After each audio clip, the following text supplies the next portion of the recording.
Impactos nos preços de commodities como petróleo e gás, sanções à Rússia, bolsas caindo, inflação global subindo, perdas de vidas, perdas de moradia, perdas de saúde, fome, tudo isso e muito mais vem junto com uma guerra.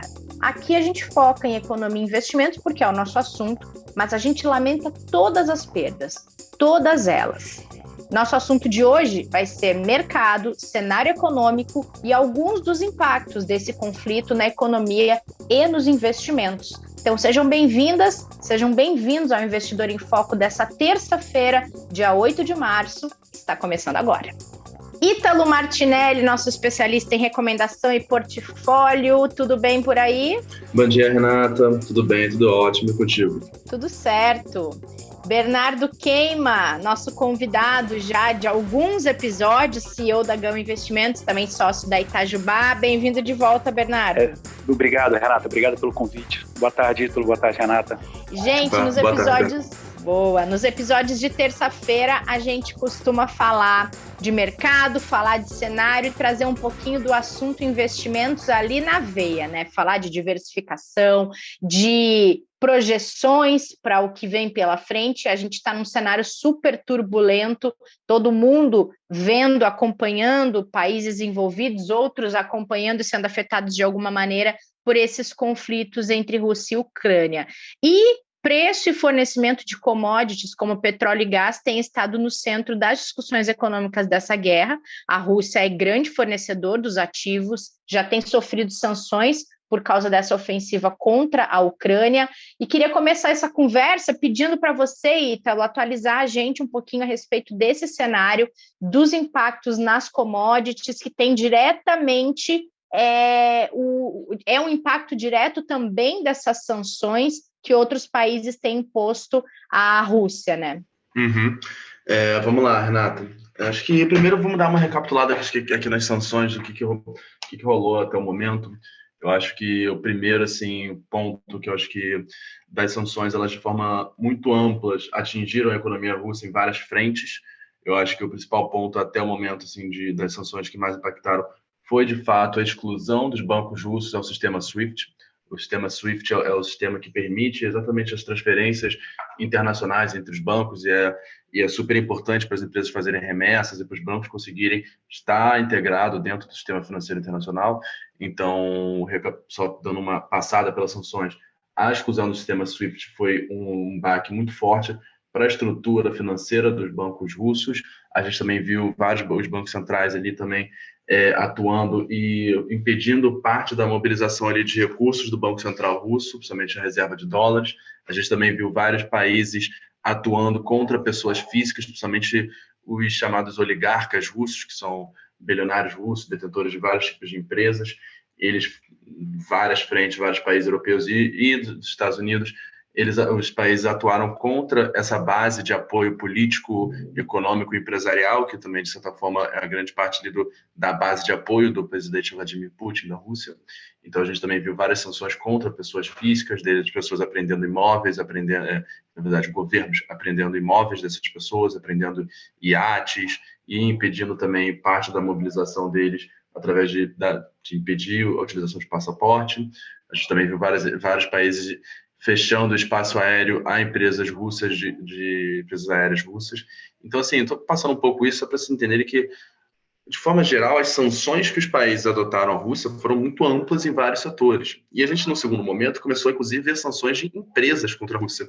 Por exemplo, acho que a mais recente que chamou a atenção, que aconteceu na sexta-feira, se não me engano, foi a Visa e a Mastercard cancelando suas operações na Rússia. Então, todos os cartões Visa e Mastercard, pela população russa, não podem ser mais utilizados. Até teve uma empresa chinesa que, de certa forma, já ocupou esse espaço, mas a gente vê, por exemplo, a Zara fechou todas as operações, todas as lojas que ela tem na Rússia.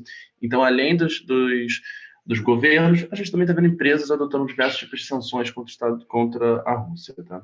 O que a gente viu nessa madrugada, nesse último comunicado mais impactante, que foi exatamente o principal diplomata ali americano, ele sinalizou que as sanções agora vão se expandir para a poderosa indústria de energia da Rússia. Tá? Hoje a Rússia ela basicamente corresponde a 8% do fornecimento mundial de petróleo, mais ou menos 40% do gás que é consumido na Europa também vem da Rússia. Então, a gente viu exatamente o governo americano sinalizando que vai adotar grandes sanções junto com seus aliados europeus, a proibição de importação de petróleo e gás como resposta à intensificação dos ataques russos. A gente viu que na semana passada, somente no final da semana e no fim de semana, os bombardeios da aeronáutica russa se intensificou significativamente sobre as cidades ucranianas. Então, isso foi uma resposta ali aos Estados Unidos e ao Ocidente a esse comportamento beligerante russo. Tá? Vale destacar que as sanções, Renata, elas têm um impacto super forte à economia russa. Muitas casas aqui de research e análise no mundo inteiro já começam a projetar uma queda possível de 10% a 12% do PIB russo devido a todas essas sanções, todo esse estrangulamento à economia russa, mas elas também têm grandes impactos à Europa, porque a gente sabe que a Rússia ela tem relações muito próximas ali em diversas frentes. A gente está falando aqui, agora, a gente vai falar bastante sobre commodities, mas a gente sabe que ela tem vários outros tipos de intercâmbio ali comerciais com os países europeus, então também os países europeus eles mesmos acabam sofrendo com isso.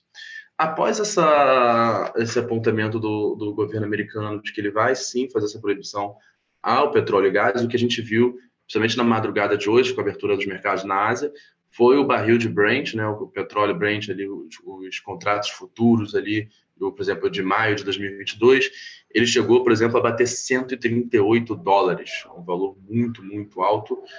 Só na semana passada, quando a gente olha, a gente já tem uma alta acumulada de 20% do petróleo, exatamente para esse mesmo contrato. Esse preço já voltou, já está na faixa de $124, mas, de qualquer forma, é um preço muito, muito alto. Quando começou o conflito, algumas casas de research falavam que o petróleo deve variar ali na casa dos 100, no máximo a $110. A gente já está vendo que a realidade é um pouco mais alta com isso, agora com todas as sanções. E o negócio é que, infelizmente, o conflito e a atuação da Rússia e da Ucrânia no mercado de commodities não se restringe só a isso, tá?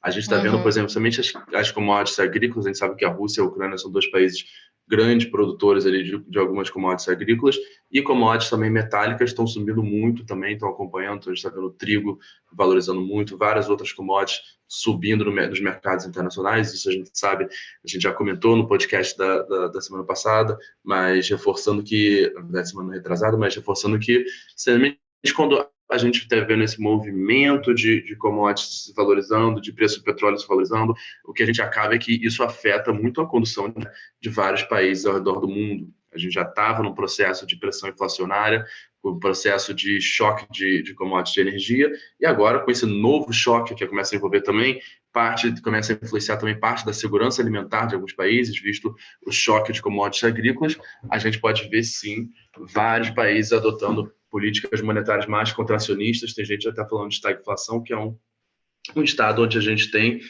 as economias não crescendo, verão ali ficando perto da estabilidade, mas com a inflação alta, né? Então, é um cenário muito ruim para a economia como um todo. Depois desse cenário que eu falei aqui, da gente ver o barril de petróleo chegando a $138, a gente hoje viu as bolsas asiáticas, por exemplo, fechando todas em queda ali de próximas a 3%. As bolsas europeias e os Estados Unidos também estão em queda, o Ibovespa vencimento cai 1%, porque, de forma geral, o mercado está começando a entender um pouco de qual vai ser esse nível de sanções tanto ao setor de petróleo quanto de gás, e como isso vai influenciar a atividade econômica ao redor do mundo. Principalmente, quem provavelmente vai ser mais afetado são os países europeus aqui. Verdade. Obrigada, Ítalo. E queria continuar nesse assunto de commodities, trazendo o Bernardo aqui para o nosso papo, depois desse cenário atualizado que o Ítalo trouxe, Bernardo. A gente tem percebido, e creio que continuaremos por um tempo, uma volatilidade grande envolvendo o preço dessas commodities, mas queria saber de você, vocês fizeram um estudo recente sobre diversificação internacional. Existe um temor porque o cenário internacional está bastante em oscilação por causa de todos os impactos desse conflito, mas esse tipo de volatilidade invalida uma diversificação internacional de investimentos, hein, na avaliação de vocês? Renata, acho que essa pergunta é muito boa, pelo seguinte, porque eu acho que não deveria invalidar, na verdade, deveria reforçar, né? Quando a gente olha o panorama montado ali, muito bem montado pelo Ítalo, né, você vê o que está sofrendo a moeda russa, né, o rublo. A gente pode olhar, né, nos anos recentes o que sofreu a lira turca, o que sofreu o peso argentino. Então, acho que esses exemplos, né, de alta volatilidade e principalmente vindo de mercados emergentes, estamos falando aqui da Rússia no caso, eu acho que deveriam reforçar ainda mais essa diversificação internacional, porque o impacto pode ser de forma bem difícil de você prever, tá? Porque, como o Ítalo bem colocou, a gente está indo para um cenário onde você tem a inflação galopante, né? Só para lembrar, nos últimos 12 meses, a inflação americana dos últimos 12 meses foi a pior inflação dos últimos 40 anos.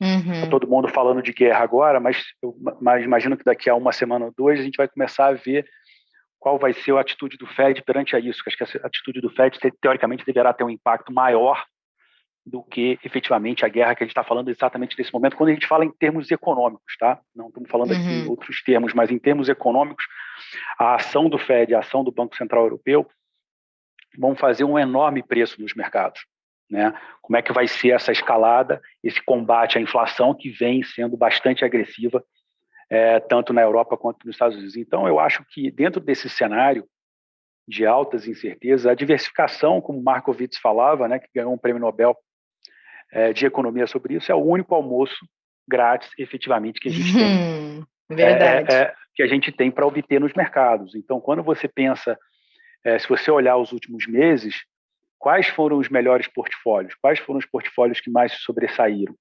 Foram os portfólios que tinham, além de uma diversificação entre renda fixa e renda variável, uma diversificação em commodities, uma diversificação em ativos ligados à inflação. Estamos falando commodities aqui porque é muito ligado à questão da guerra entre Rússia e Ucrânia, pela questão da parte de energia e principalmente pela parte de grãos. Mas, de uma forma geral, as commodities já vinham performando muito bem no ano passado, exatamente por conta desse sinal de superaquecimento das economias e essa demanda, né? Muitos gestores chegam a falar desse choque de demanda das economias voltando à normalidade pós-Covid. Então, eu acho que reforça, sim, a questão da diversificação internacional.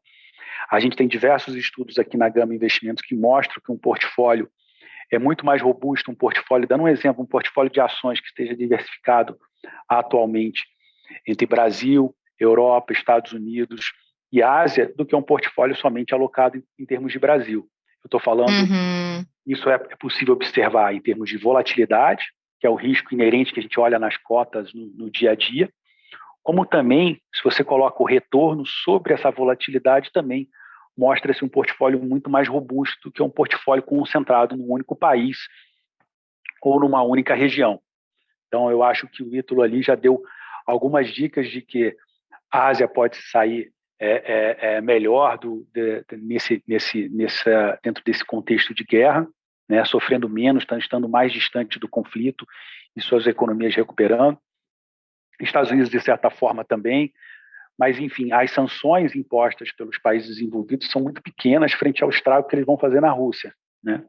Então, até agora, né, tirando o impacto econômico em si, pode ser muito maior se você olhar para as atitudes que os respectivos bancos centrais europeus e americanos vão tomar, tá? E, nesse sentido, a gente já começa a ver, tanto nos ativos de renda fixa quanto nos ativos de renda variável, algumas boas oportunidades, né? Ativos já precificando altas fortes de juros, que podem não se confirmar. A gente já começa a ver uma busca por setores mais resilientes, que chama de setores mais resilientes, né? São setores que têm o seu fluxo de empresas que têm um fluxo de caixa mais robusto no curto prazo do que no longo prazo, porque existe uma tendência do dinheiro ficar mais caro ao longo do tempo, com esse aumento de juros. Então, a gente acha, efetivamente, que a diversificação internacional pode trazer aí benefícios para o investidor brasileiro, certamente, porque a gente também não pode esquecer, né, Renata, que dentro em breve a gente vai ter que falar de como é que vai ser o Brasil para daqui a 4 anos, né? Aí entra outro tipo de volatilidade na conversa, né, Bernardo? Exatamente. Então, eu acho que o investidor local, ele certamente vai ter um portfólio mais resiliente, tendo ativos de renda fixa local, ativos de renda fixa internacional, ativos de bolsa, né, fundos de renda variável locais e fundos de renda variável internacionais. que possam aí capturar boas oportunidades de crescimento ao redor do globo. Lembrando, né, que as previsões de crescimento para o Brasil esse ano são previsões não tão animadoras frente às previsões que a gente vê, por exemplo, para a economia americana e para a economia asiática, só para dar um exemplo aqui em termos de potencial de retorno futuro. Claro. Agora, falando em bolsa, Ítalo, a gente, completou 10 dias desse conflito, a gente vem percebendo essa volatilidade em praticamente todos os mercados, mas alguns mercados mais, outros menos, né? Tem alguma explicação para isso quando a gente compara, por exemplo, bolsas norte-americanas com a bolsa brasileira? Com certeza. Acho que a questão que a gente tem visto é um desempenho mais positivo da Bolsa Brasileira, do Ibovespa. Eu acho que, assim, o primeiro ponto aqui que vale destacar, primeiro, antes de falar isso, acho que só tem uma questão que vale também destacar, que a gente também teve um movimento grande, assim, de mercados, de muitos investidores indo buscar ativos considerados mais seguros, como Treasury, dólar, ouro. Então, parte desses ativos também acabou que parte da saída de renda variável também principalmente que estava alocado nesses grandes índices europeus, os grandes índices americanos, acabaram indo para esse tipo de ativos numa busca um pouco mais por segurança. Quando a gente compara bolsa com bolsa, o que a gente está vendo, né? A gente está vendo o Ibovespa acabando ficando um pouco mais deslocado em relação aos pares internacionais e tendo um desempenho positivo quando a gente começa a ver, principalmente as bolsas europeias, indo bastante mal, e o S&P e o Nasdaq também recuando um pouco, tá? Por que você está vendo esse fenômeno? Primeiro, além dessa questão que eu falei um pouco mais de ativo de segurança, a gente tem alguns fatores que contribuem para isso, tá, Renata? Primeiro ponto, a gente tinha o Ibovespa muito descontado. O que eu quero dizer com muito descontado?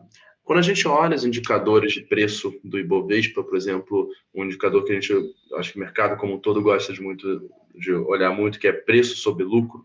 Quando você pega o preço ali do Ibovespa e divide pelo lucro somado de todas as empresas que compõem ele, esse indicador da nossa bolsa ele é muito, muito menor atualmente, ali, mais ou menos ali na linha de 6, enquanto as bolsas lá de fora estão rodando a um número significativamente maior. Então, isso indica que a nossa bolsa ela estava e continua estando mais barata do que os pares internacionais. Então, mostrando que existe uma possibilidade aqui de alocação de timing, preço super positiva. Então, isso é um fator. Isso ocorreu muito porque, principalmente em 2021, a gente viu um movimento contrário. Enquanto nesse momento a gente está vendo as bolsas, principalmente Eurostoxx, S&P recuando e o Ibovespa avançando, ano passado a gente viu um movimento inverso. A gente viu as bolsas americanas, bolsas europeias, com uma rentabilidade, um desempenho super positivo, enquanto o Ibovespa estava indo muito mal, e isso foi uma parte do motivo da gente estar falando desse desconto do Ibovespa, essa possibilidade do Ibovespa estar mais barato comparado às bolsas internacionais. Então, isso é um fato. Só que, eu acho que o principal ponto, quando a gente olha o porquê do Ibovespa estar indo bem, é principalmente pelo mix do Ibovespa. Hoje, o Ibovespa ele é a segunda bolsa do mundo com maior peso em commodities. Ela fica atrás apenas da Rússia, tá? Então, a Rússia ela é a bolsa com maior peso em commodities, principalmente, na verdade, quando a gente está falando aqui de mercados emergentes, e o Brasil é o segundo. E, além disso, a gente também tem um peso muito grande de empresas que a gente chama de value, empresas de valor, principalmente os bancos brasileiros têm um peso no Ibovespa muito grande. Então, o que está acontecendo no mercado mundial de renda variável, de forma geral? Existem sempre grandes movimentos de rotação nos mercados. Ano passado, por exemplo, até o meio do ano passado, mais para o final, a gente estava vendo os investidores, de forma geral, procurando muitas empresas que a gente chama de empresas de growth, que são empresas voltadas para crescimento, que exatamente as bolsas americanas têm um peso muito grande desse tipo de empresa, enquanto o Brasil, por exemplo, tem um peso pequeno no nosso principal índice acionário.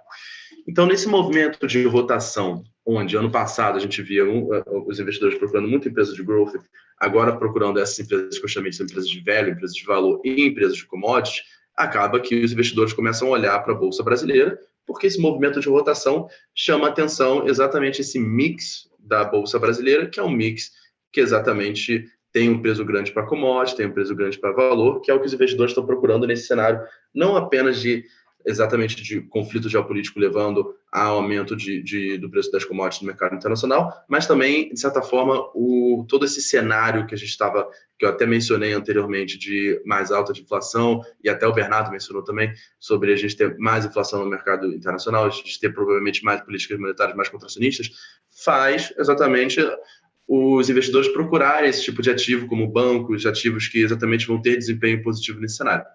Então, o mix do Ibovespa é um mix positivo para esse momento, então acaba que a gente está vendo um movimento bem grande dos investidores internacionais. A gente viu várias casas internacionais dando o que a gente chama de overweight, que é um peso acima do neutro, positivo para a Bolsa brasileira, para os ativos brasileiros. Então a gente está vendo esse desempenho positivo do Ibovespa muito, né, indo por esse lado, tá? E eu acho que também, de certa forma, a gente tem uma contribuição adicional aqui, porque esse movimento que eu estava falando exatamente dessa rotação de tipo de mix de ativos, os investidores procurando empresas de commodities de velho, ele já estava acontecendo até antes da guerra da Ucrânia, antes do conflito chegar nas vias de fato. E agora, com o conflito, o que acontece também que a gente está vendo é os investidores que estavam ali expostos a mercados emergentes, procurando grandes economias emergentes como o Brasil, Rússia, China, Índia, muitos deles estão tirando o dinheiro da Rússia, o que, de alguma forma, acaba reverberando de forma positiva para o Brasil. Então, acaba que a gente está vendo ainda mais capital vindo exatamente dessa saída de capitais da Rússia, né? Visto toda a questão que, como eu mencionei, na expectativa de cair o PIB de 10% a 12% do país, isso seria super catastrófico para as empresas russas. Então, acaba que tem muito investidor também saindo de mercados emergentes como a Rússia e vindo para o Brasil. Tá?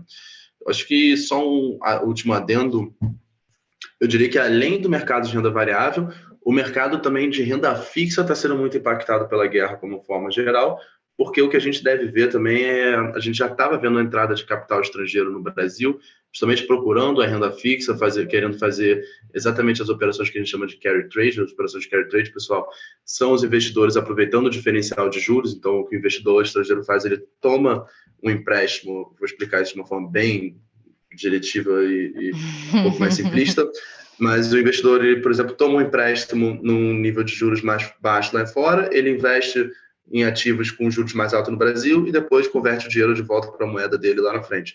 Então, o que a gente estava vendo eram as operações de carry trade muito fortes, atraindo investidores para o Brasil, e agora com essa expectativa, Renata, de maior inflação e uma expectativa de um aperto monetário mais apertado no Brasil, com possivelmente uma Selic terminal, que é o ponto mais alto que a Selic atinge nesse processo de aperto, agora a expectativa de ser mais alto, isso está atraindo ainda mais capital para o Brasil, isso está beneficiando ainda mais, por exemplo, o real com a entrada de capital estrangeiro. Então, acho que, de forma geral, é esses dois pontos que eu queria passar. Boa, boa. Agora, alguns desses movimentos que você exemplificou, Ítalo, sobre reação a quedas de bolsas, né? O Bernardo, quando acontecem situações como essa, aconteceu também na pandemia, a gente observa um movimento forte de muito investidor resgatando seus investimentos, né? É uma boa estratégia num cenário que se tem hoje, com as possibilidades de desdobramento que se vê a partir de agora, desse conflito, da questão inflacionária e recuperação dos mercados, hein? Renato, eu acho que esses movimentos bruscos, né, que acho que o Ítalo bem colocou, muitas vezes são feitos por investidores grandes que estão ali readequando, organizando as suas políticas, e muito também em função de alguns investidores, pessoas físicas, que reagem rapidamente a essas notícias. Mas para o investidor de longo prazo, para o investidor que está ali pensando no seu investimento para construir a sua poupança, para atingir um sonho, esse tipo de coisa, esses movimentos bruscos podem ser muito danosos. Por quê?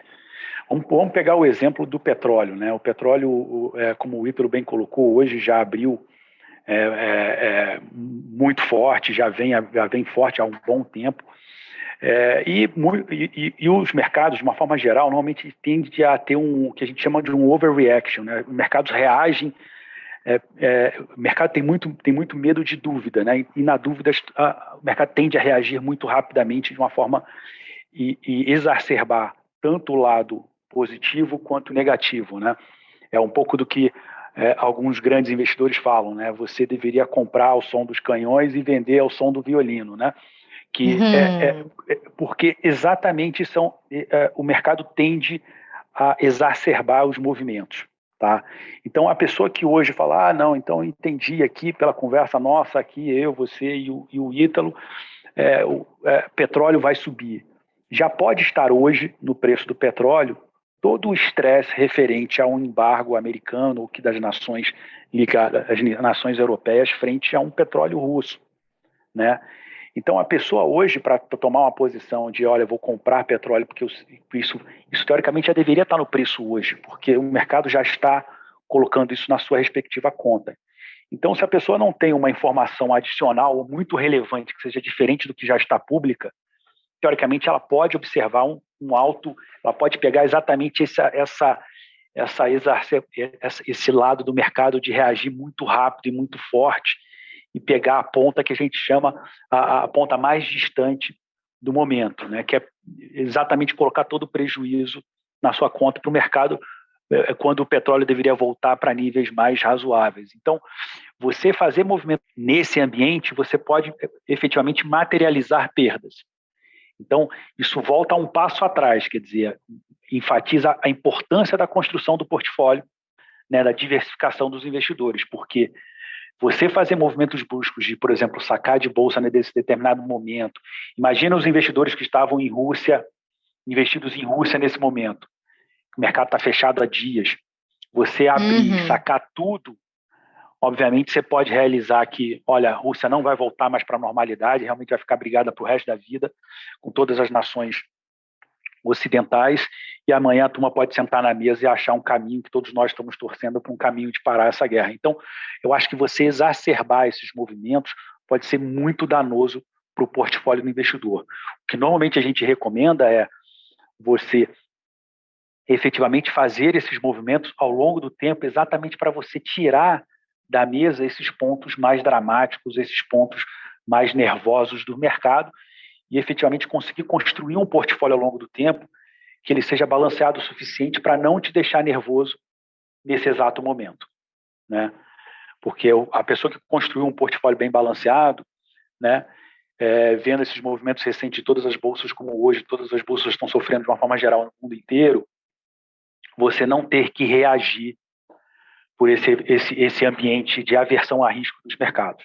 Então, eu acho que nunca é bom reagir, a não ser que você tenha uma política para cumprir, uma obrigação, como muitos investidores institucionais possuem, reagir exatamente depois que já sai o fato, porque muitos dos profissionais que estão no mercado já devem ter feito isso, e isso deve ter refletido de alguma forma nos preços. Então, agir com moderação nesse ambiente de guerra, nesse ambiente de mais volatilidade, é a melhor maneira para você não concretizar perdas. Na nossa visão, não é um bom movimento muito acertado para os investidores de pessoas físicas, principalmente. Perfeito. Agora, eu estou com uma curiosidade aqui. Quem não lembra, o Bernardo já teve outras vezes aqui no podcast, e ele é sócio da Itajubá, que representa aqui tanto a Bridgewater como a Oaktree, que são gestoras de investimento renomadas mundialmente, de nada mais nada menos que Ray Dalio e Howard Marks. E aí, Bernardo, vou aqui me atrever a te perguntar se a gente tem uma ideia de como estes dois caras, tão referência, que têm portfólios de tanto sucesso há tantos anos no mercado, tem analisado esse momento de conflito, hein? Perfeito. O Ray Dalio tem escrito bastante. Ele recentemente ele divulgou um segundo livro dele, né, que fala exatamente sobre a questão das nações, né, o conflito das nações. O nome do livro é A Mudança na Ordem. Está fazendo uma tradução rápida aqui, a mudança a mudança da ordem mundial, né, como é que os fatores de poder no mundo se alteram ao longo do tempo. É interessante notar que isso normalmente as pessoas não conseguem ver numa vida, isso demora até mais do que uma vida para ter essas mudanças de ordem de poder no mundo. Então o conflito atual, né, que a gente está observando, vai muito em linha com o que o Ray tem escrito nos últimos tempos, falando dessa perspectiva mais alongada de ver o crescimento e o declínio das nações, né, dos grandes impérios. E hoje a gente pode considerar que os Estados Unidos seja a nação líder do mundo, né, em termos econômicos, militares e por aí vai. E aí, recentemente, na semana passada, ele escreveu ele colocou 2 pontos super interessantes sobre o conflito atual. Uma é sobre que ele efetivamente acredita que tem poucas chances, não é que não seja, não exista 0 chance, mas que existem poucas chances disso se escalar para um grande conflito, apesar de isso sempre existir a chance de escalar para um grande conflito, mas não parece ser o caminho natural. Por que não parece ser o caminho natural, né? Porque efetivamente os ganhos obtidos pelos países que estão em conflito seriam menores do que as potenciais perdas que poderiam vir para a mesa.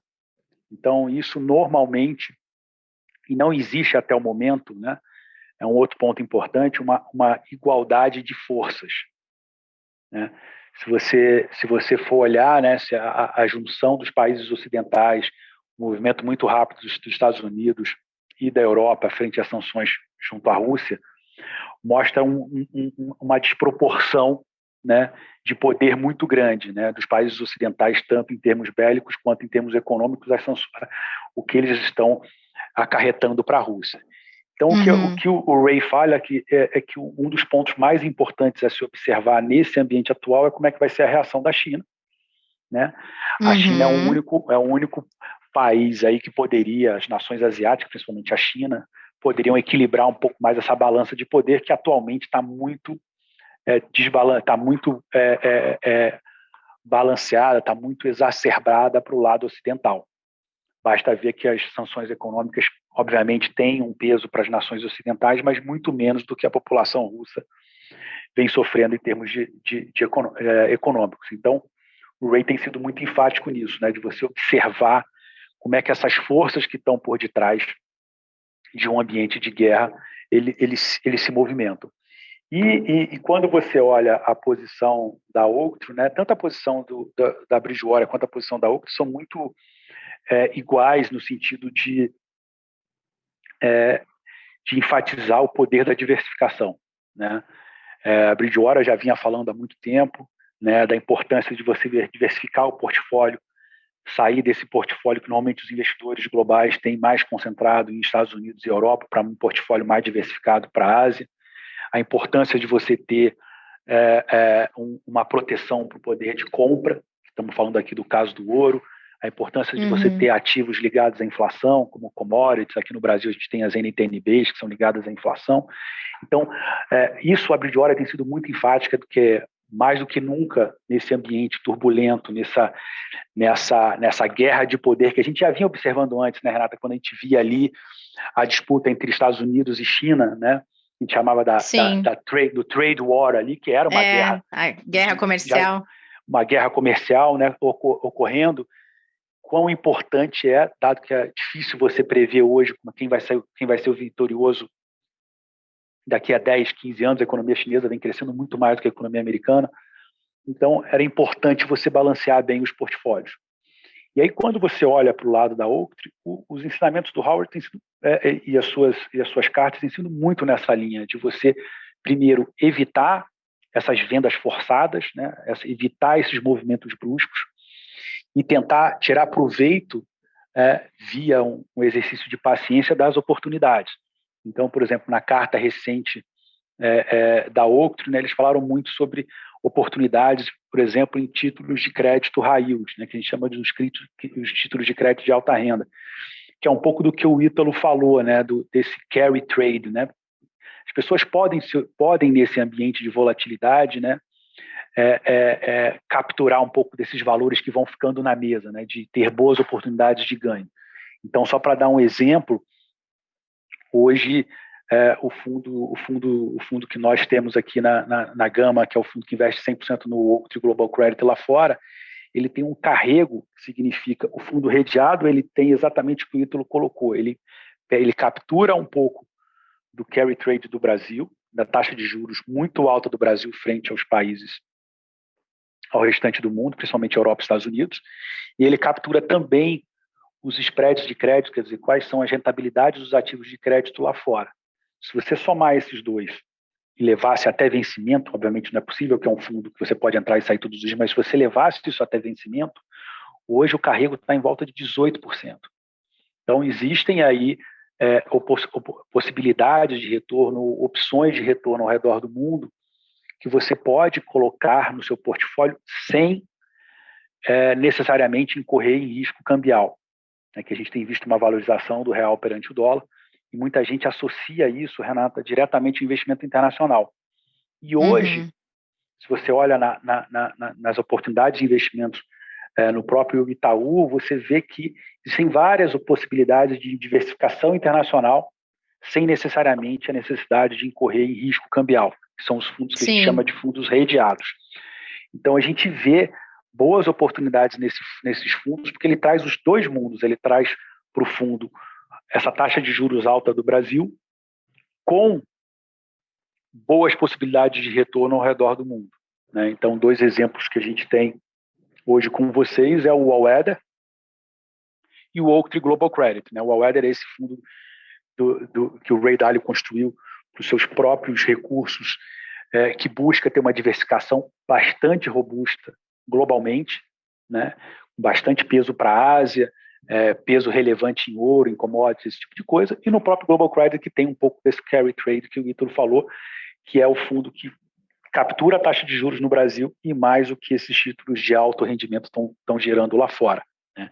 Que já estão no preço um pouco esse ambiente de puxada de juros do Fed, de alta de inflação, que tem uma chance agora, dentro desse ambiente de guerra, de não ser tão duro quanto os mercados estavam esperando. Claro, e isso, essa questão da diversificação internacional que você trouxe como princípios, tanto da Bridgewater como da Oaktree, se reflete diretamente nos 2 produtos que você exemplificou, né?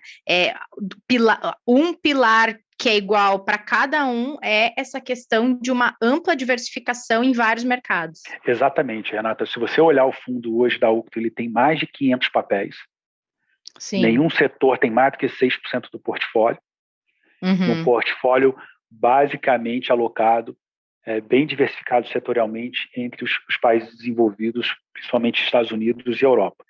E no caso da Bridgewater, você tem efetivamente um fundo mais global até do que o fundo da Oaktree, porque tem posições relevantes na Ásia, que no caso da Oaktree não possui posições relevantes na Ásia, nem em países emergentes. No caso da Bridgewater, você ainda encontra um pouco mais de diversificação, porque você tem, além dessa diversificação geográfica, você tem aí ativos relacionados a commodities e ouro, principalmente. Perfeito. Bom, gente, para a gente encaminhar para o fim, Ítalo, vamos atualizar quem está nos ouvindo do que tem de mais importante na agenda dessa semana. Quem tem investimentos, está acompanhando a economia, tem que acompanhar essas negociações de cessar-fogo e o que mais, hein? Só sobre, acho que vai ter uma semana bem movimentada, sobre o cessar-fogo, só dando um update, assim, o que a gente tem lido é que a Rússia, ela sinalizou que ela aceita um cessar-fogo se a Ucrânia ceder os territórios, declarar a independência dos 2 territórios separatistas ao leste, ceder na Constituição a região da Crimeia para a Rússia e também assinar que não vai, na própria Constituição, nunca vai entrar na União Europeia e na OTAN.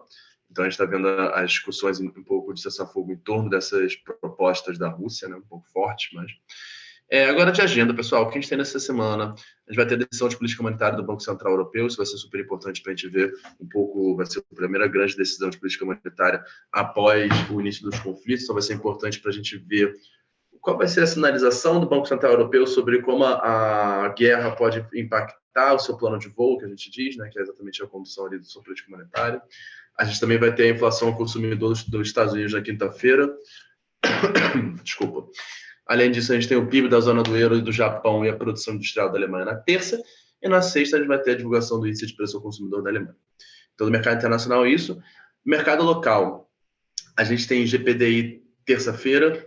A gente tem na quarta a produção industrial aqui brasileira de janeiro, a gente tem vendas no varejo e de janeiro também, e o CAGED, que é importante aqui para a gente ver o nível de atividade. O CAGED vai sinalizar um pouco de como é que está o nível de emprego no Brasil, de novos empregos, na quinta-feira. E a gente tem o IPCA de fevereiro, na sexta-feira. O IPCA vai ser super importante para a gente entender como esses choques de commodities, choques de mercado internacional estão afetando os níveis inflacionários brasileiros, embora a gente vai ver pouco desse efeito no janeiro, mais em fevereiro. Além disso, Renato, o que eu acho que é importante aqui para o mercado local, o que é importante o pessoal estar de olho?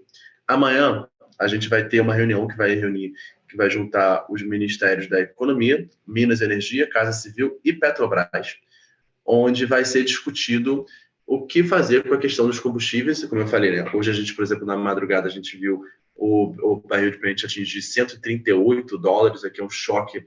A gente sabe que a Petrobras tem uma política de paridade internacional, então aqui é um choque diretamente nos preços dos combustíveis, se a Petrobras passasse, de fato, os preços diretamente para o consumidor.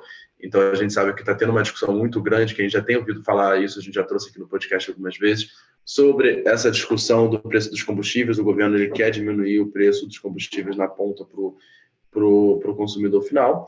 Então amanhã a gente vai ver essa reunião. A expectativa, um pouco do que a gente está lendo sobre o mercado, é possivelmente eles discutirem reeditar o modelo adotado em 2018 no governo Temer, durante a greve dos caminhoneiros, onde o governo usaria parte dos dividendos da Petrobras para subsidiar o preço dos combustíveis.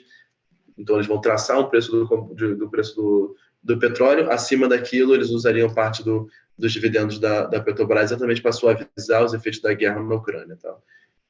Isso vai de choque bastante ao teto de gasto, que seria uma restrição. O Congresso também está discutindo algumas alternativas, como a redução de impostos para gasolina e diesel. Então, eu acho que isso aqui vai ficar bastante no foco do investidor. O mercado deve reagir bastante a como o governo vai evoluir com essas propostas.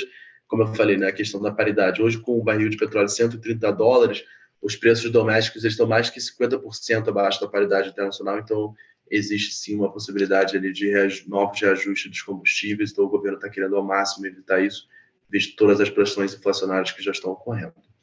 Então, para a semana é isso, Renato. Então, como eu falei, né, uma semana bem recheada, tanto no mercado internacional quanto no mercado local. Com certeza.